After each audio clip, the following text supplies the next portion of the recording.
आप देख रहे हैं जवाब देना पड़ेगा और मैं आपके साथ हूं अदिति नागर। प्रधानमंत्री नरेंद्र मोदी भीलवाड़ा में गुर्जर समुदाय के आराध्य देव देवनारायण भगवान की जयंती पर मालासेरी दौरे पर हैं। प्रधानमंत्री नरेंद्र मोदी मालासेरी में देवनारायण भगवान के विष्णु महायज्ञ के होने वाली पूर्णाहुति में भी हिस्सा लिया और प्रधानमंत्री मोदी का यह दौरा जितना सामान्य नजर आ रहा था, भाषण के बाद समझ आया कि यह केवल ऊपरी सामान्य था, अंदर क्या कुछ चल रहा है। यज्ञ में पूर्णाहुति के साथ ही वह विधानसभा चुनाव की रणढेरी बजने से पहले गुर्जरों को बीजेपी की ओर मोड़ने की कोशिश करते हुए नजर आए और तमाम बातें कही।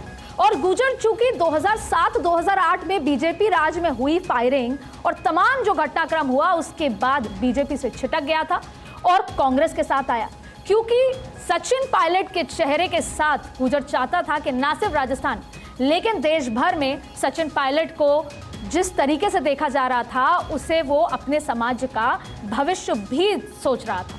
लेकिन राजस्थान में लोक देवताओं की लंबी परंपरा को नमन करने जब पहुंचे प्रधानमंत्री नरेंद्र मोदी, देवनारायण भगवान को देश के पटल पर लाने का काम करने के साथ ही गुर्जरों को कई बड़े संदेश भी दे गए। हमारे साथ आज जवाब देना पड़ेगा में हैं एसएन सिंह, प्रवक्ता बीजेपी, अजय वर्मा, नेता कांग्रेस, सुनील कौशिक राजनीतिक विश्लेषक हैं, शैलेंद्र दुबे राजनीतिक विश्लेषक हैं, अरुण चतुर्वेदी जी हैं जो पूर्व प्रदेश अध्यक्ष रह चुके हैं, बीजेपी राजस्थान सरकार के मंत्री भी रह चुके हैं। सभी लोगों का बहुत बहुत स्वागत है भारत 24 में और जवाब देना पड़ेगा में आप सभी से तमाम बातों के साथ। सबसे पहले बात करते हैं हम अरुण चतुर्वेदी जी से। अरुण जी, आज प्रधानमंत्री मोदी ने क्या कुछ यहां से साध लिया और अब जो 2023 की लड़ाई है उसमें कितना आसानी होगी बीजेपी को ज्यादा से ज्यादा सीटें लेने की, क्योंकि लगभग 40 तो ऐसी सीटें हैं जहां पर सीधा सीधा प्रभाव गुर्जर वोट बैंक का है और अगर बहुत लंबे पर्सपेक्टिव से देखें तो लगभग 106 सीटें हैं जहां पे कहीं ना कहीं प्रभाव जरूर है। अदिति जी, पहली बात तो आज प्रधानमंत्री जी का देवनारायण जयंती के अवसर पर मालाखेड़ी में जो कार्यक्रम है उसका राजनीतिक महत्व नहीं, सामाजिक और धार्मिक महत्व है। और भारतीय जनता पार्टी देश के महापुरुषों को, देवी देवताओं को, देश की संस्कृति को, देश की परंपरा को आगे बढ़ाने के लिए सतत उसमें अग्रणी रहती है। उसके क्या राजनीतिक परिप्रेक्ष्य निकलेंगे और वोट की राजनीति में कितना परिवर्तित होगा ये हमारी दृष्टि नहीं रहती। काम के आधार पर जिनको पहचान मिलनी चाहिए वो पहचान मिले। वर्षों तक हमने देखा है कि आज़ादी के लिए जिन्होंने अपने को कुर्बान करने का काम किया, देश और समाज को संदेश देने का काम किया, उनको आजादी के बाद के कालखंड में भुलाने का काम लगातार चला है। अरुण जी, आज भागीदारी की बात कही। देखिए, अगर पुरानी जनगणना के साथ जाएं जो कि 100 साल पुरानी है, लेकिन उन्होंने कहा कि भागीदारी जो सोच देवनारायण भगवान की थी वही सोच भाजपा की है। कमल का भी जिक्र किया, भागीदारी का भी। आपको लगता है क्योंकि गुर्जर समाज अब वो चाहता है कि जो हमको मुख्यमंत्री चेहरा देगा हम उस पार्टी के साथ जाएंगे, बीजेपी क्या इस सोच के साथ आगे बढ़ रही है? आज देवनारायण भगवान का जिस प्रकार का योगदान है उस योगदान में आज प्रधानमंत्री जी ने गौ सेवा की बात की और गौरक्षा की बात की। देवनारायण जी को देखें तो कहीं समरसता का विषय उसमें से निकल कर आता है। केवल एक गुर्जर समाज नहीं बल्कि बहुत बड़े समाजों को उन्होंने अपने साथ जोड़ करके उनमें भी अग्रणी भूमिका निभाने का काम किया। संयुक्त परिवार व्यवस्था की जिसकी बात होती है उसको बढ़ाने की बात की। जहाँ तक राजनीतिक दृष्टि से हम बात करेंगे तो मैं उसकी चर्चा के इस विषय प्रधानमंत्री से नहीं, लेकिन ध्यान में आता है कि गुर्जर समाज निश्चित रूप से बहुत समय से उपेक्षित था। पहली बार 2003 से 8 के बीच में भारतीय जनता पार्टी की जब राजस्थान में सरकार थी उस समय 5% आरक्षण देने का विषय उस समय निकला। उसी समय गुर्जर समाज को और उनके साथ 5 जातियों को देवनारायण या अपने अरुण जी, बात यहाँ पे पॉलिटिकल हो रही है क्योंकि आपके बीजेपी में बहुत सारे ऐसे जाति समीकरण हैं जो सब मुख्यमंत्री पोस्ट पर है। हम बात करेंगे अजय वर्मा जी से। अजय वर्मा जी, ऐसा क्या है कि अब जो 2018 में बीजेपी को पूरा हराकर कांग्रेस को वोट दिया, सचिन पायलट को अपना नेता माना, अब कांग्रेस से छिटक रही है? आज के बाद नजर आ रहा है कि बीजेपी के साथ चले जाएगा पूरा वोट बैंक, ना सिर्फ राजस्थान, पूरे देश में। अदिति जी, देवनारायण जयंती पर सबको हार्दिक शुभकामनाएं। भगवान देवनारायण की जय और जय गुर्जर समाज। देखिए, मैं ये बताना चाहता हूँ अदिति जी, इस देश में विविधता के साथ एकता है। यहाँ हिंदू, मुस्लिम, सिख, ईसाई, बौद्ध, पारसी, सबका धर्म सबको अपनी freedom of speech, freedom of voice, freedom of living देता है। लेकिन आज देश के एक होने वाले प्रधानमंत्री श्री योगी आदित्यनाथ जी कह रहे हैं कि केवल सनातनी धर्म है और धर्म है। अजय जी, आप इस बात को घुमा रहे हैं। हम यहाँ पर आपसे पूछ रहे हैं कि बता रहा हूँ अदिति जी को बता रहा हूँ 30 सेकंड में कि इसका मतलब यहाँ से सिख, ईसाई, बौद्ध, पारसी, जैन और सबको तो या तो अफगानिस्तान चला जाना है या पाकिस्तान चला जाना चाहिए, क्योंकि औरों के धर्म का यहाँ कोई ना वैल्यू है ना महत्व है। ये बात इनके नेता, अभिनेता, मंत्री, प्रधानमंत्री और इनके मुख्यमंत्री और होने वाले प्रधानमंत्री कह रहे हैं। अब राजस्थान के गुर्जर समाज पे आ जाइए। देखिए, हम लोग सर्वधर्म, सारी धर्मों का, सारी कौमों का, सारे समाज का सम्मान करते हैं। हमारे लिए सब समान है। अजय जी, एक बात सीधा पूछना चाहती हूँ। सचिन पायलट नाराज हैं, अपनी सरकार के लिए बयानबाजी दे रहे हैं। राहुल गांधी भारत जोड़ो यात्रा में है, वो राहुल गांधी से बात करना चाहते हैं और इसीलिए गुर्जर समाज कांग्रेस से नाराज है। अब इसको कैसे आप देख रहे हैं?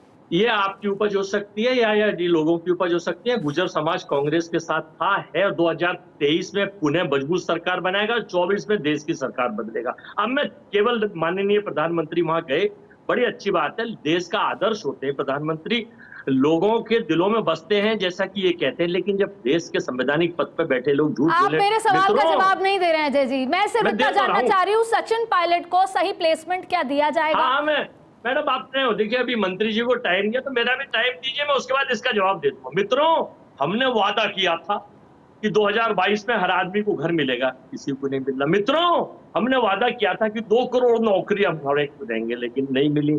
हमने वादा किया था कि हम उज्ज्वला सिलेंडर के रूप में सबको देंगे, लेकिन उनका सिलेंडर नहीं भरा जाता है।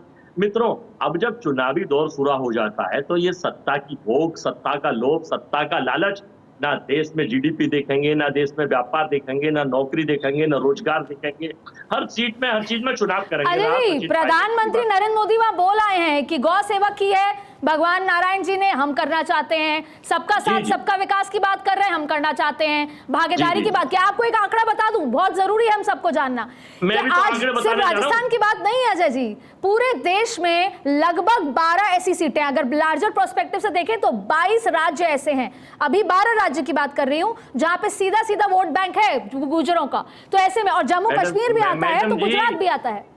अदिति जी, इस देश में सुनार एक सुनकार है, 4.23 के अनुपात में इस देश में आबादी में, और 1420 उनकी जातियां हैं, गोत्र हैं, और देश को सोने चांदी बनाने का, पहनाने का, यानी कि अभी तक कांग्रेस ने कोई प्लान तैयार नहीं किया है, ना ही 2023 ना ही 2024। सुनील कौशिक जी, आपसे समझना चाहेंगे, 10 सेकंड में आपसे समझना चाहेंगे सुनील जी, हमारे साथ सारे लोग हैं। इस पूरे आज की जो यात्रा रही, दौरा रहा, जो भाषण रहा नरेंद्र मोदी जी का, उसकी 4-5 बड़ी बातें आपसे समझना चाहेंगे। एसएन सिंह साहब, आपसे समझेंगे, जो 2007-2008 में राजस्थान में जो राजस्थान पुलिस थी, वो जो भी पूरा एपिसोड हुआ और जो घाव हुए, आज क्या प्रधानमंत्री के जाने से उन घाव पे मरहम लग गया? बदलाव देखने को मिलेगा एसएन सिंह साहब?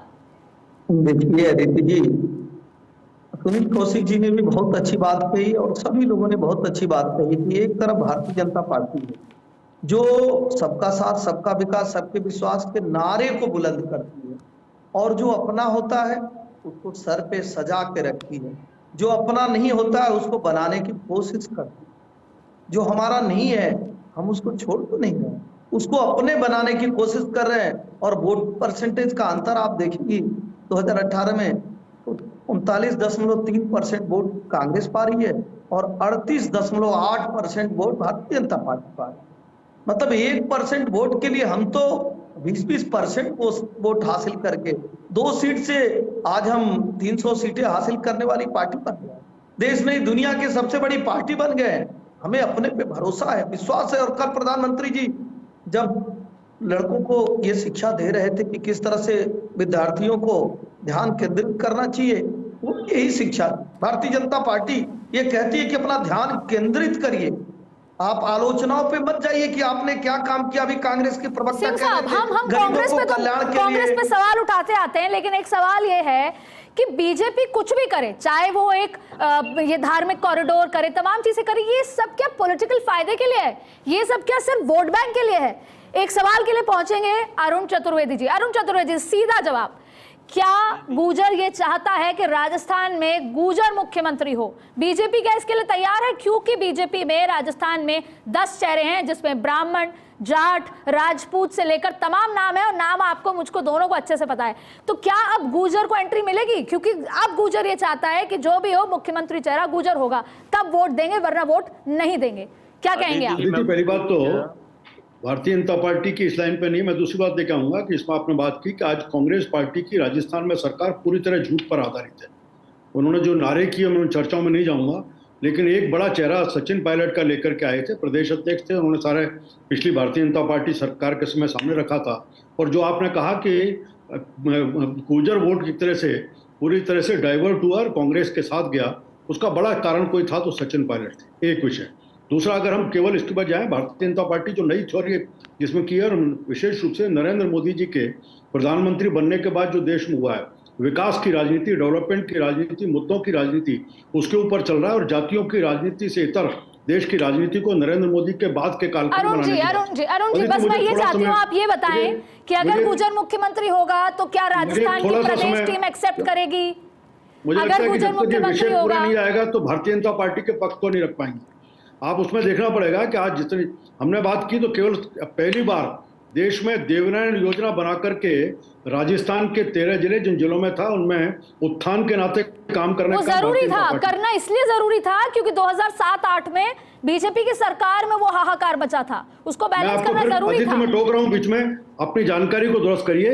ये 2008 के चुनाव से पहले की बात थी, मैं 8 के चुनाव के बाद मैं भी आपको यही कह रही हूँ कि जो एपिसोड हुआ उसके बाद जरूरी था वसुंधरा जी सरकार में होना। इसलिए उसका वसुंधरा जी का बात के 13 के कालखंड को भी देखें और उन दो बीचों में 8 से 13 और 18 से 23 के बीच में कांग्रेस की सरकार है। पर अशोक गहलोत ने देवनारायण बोर्ड तो अशोक गहलोत सरकार में आके एक्टिव हुआ है। बात करती है, इनके विकास के जो काम शुरू हुए थे उन सबको इन्होंने अवरोध करने का काम किया।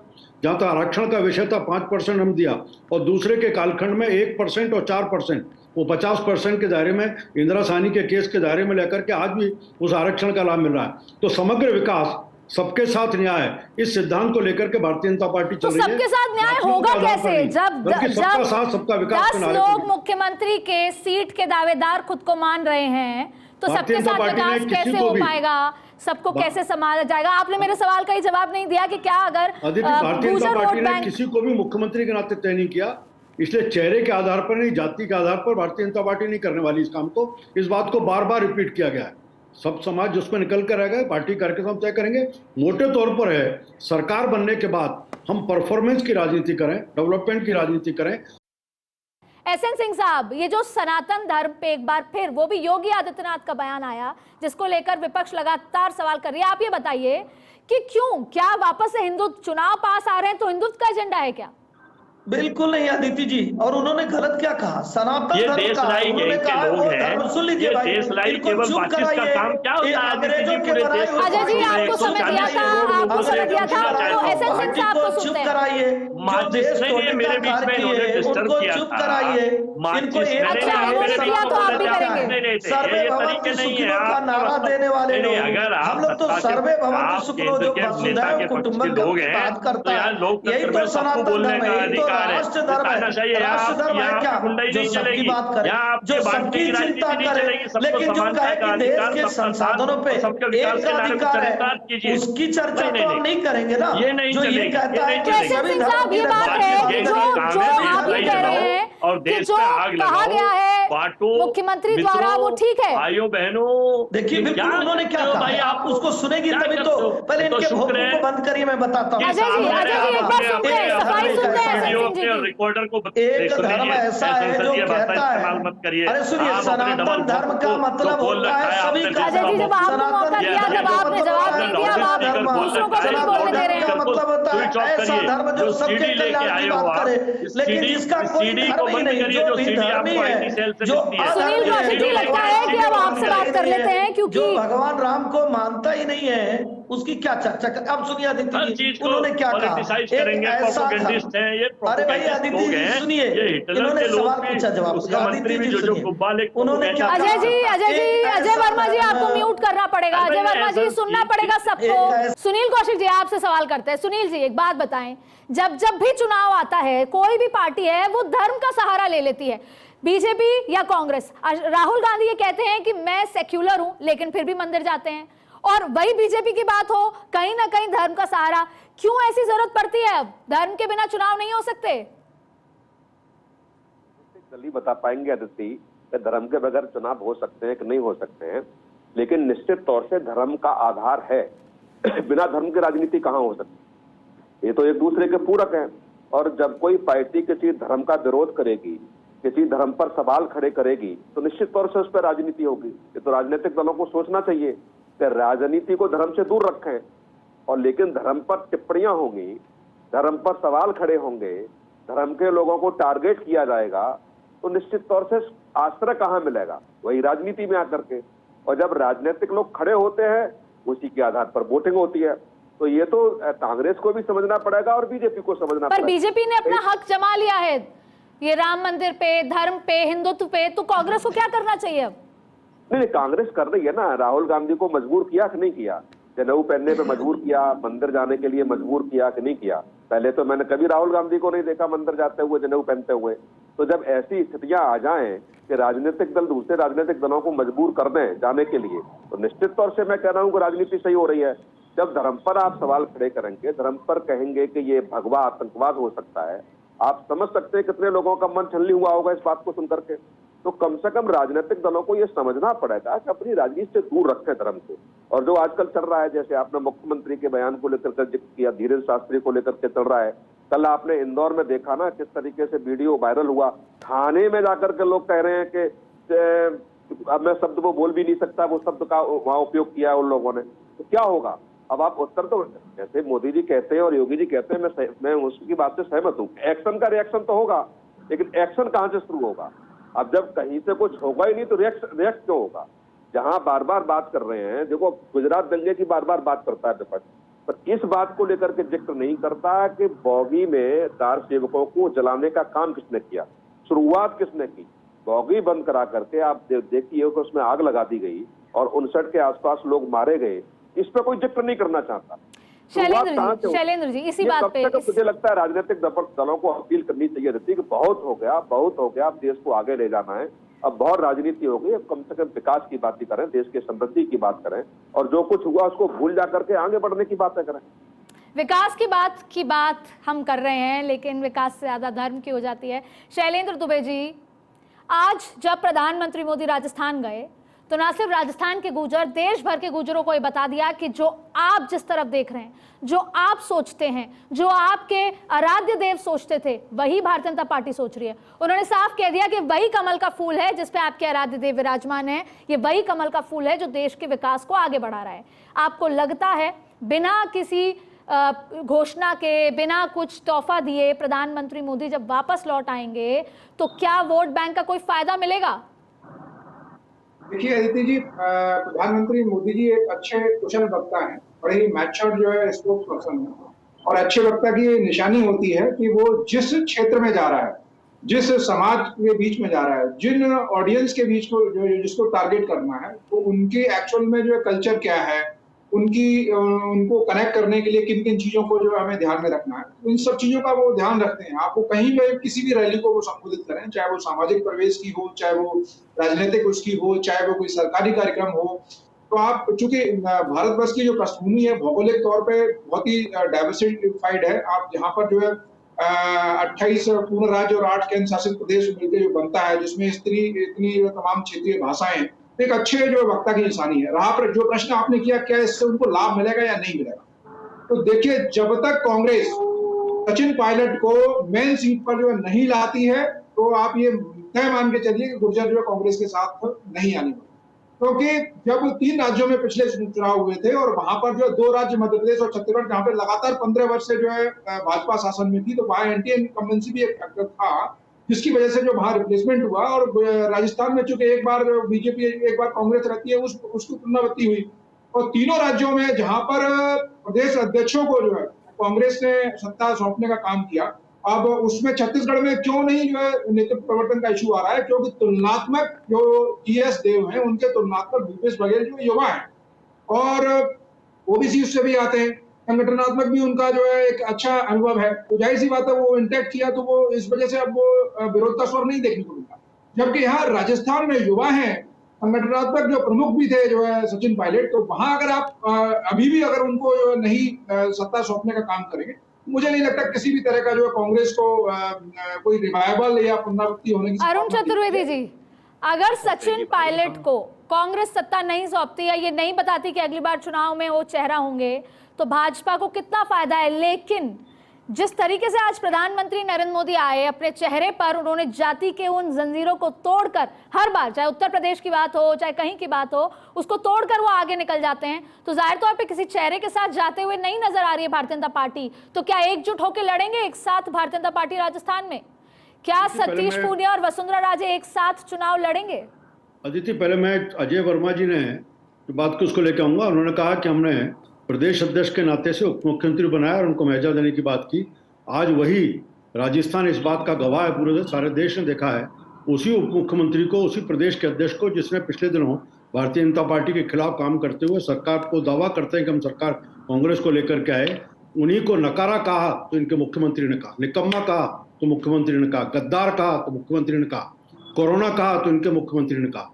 ये सारी शब्दावली भारतीय जनता पार्टी की नहीं है। चाहे सचिन पायलट की ले लें या गुजरों के नाते, गुजरों के नेता के नाते बात करें, उसके नाते इस तरह के शब्दों का इस्तेमाल किसी ने किया तो कांग्रेस के बड़े नेता राजस्थान के मुख्यमंत्री ने किया। आप तो सचिन पायलट की तरफ सिंपैथी में, बीजेपी सचिन पायलट की तरफ सिंपैथी में नजर आ रही है।